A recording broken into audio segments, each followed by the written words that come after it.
Can you afford not to retire? You know, spin that question and ask yourself, well, all right, how much money do I need to retire? I can go online, I can find lots of different answers to that question. But the truth is, none of those answers are actually based upon my specific situation. Simple question. Simple answer, I should say. I just looked at what my expenses were.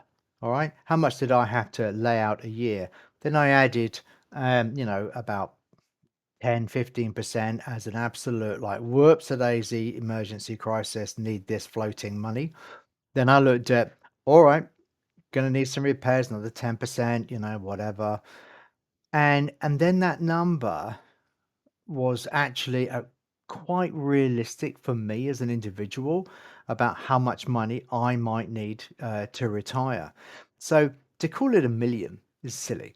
To call it 500,000 is silly. It's down to actually how much do you normally spend, how much do you want to spend, and what do you want to do in your retirement.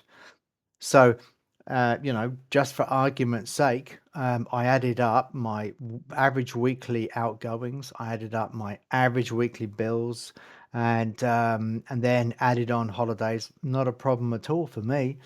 I worked out that look, it is possible for me to retire. Yes, I'm going to have to go without a few things, but I'm going to have reduced costs as well. So I decided that I was ready to retire and therefore I couldn't afford not to retire. You need to answer that question for yourself using your own figures and using your own outgoings in your specific situation. And please ignore other people. Okay. Thank you.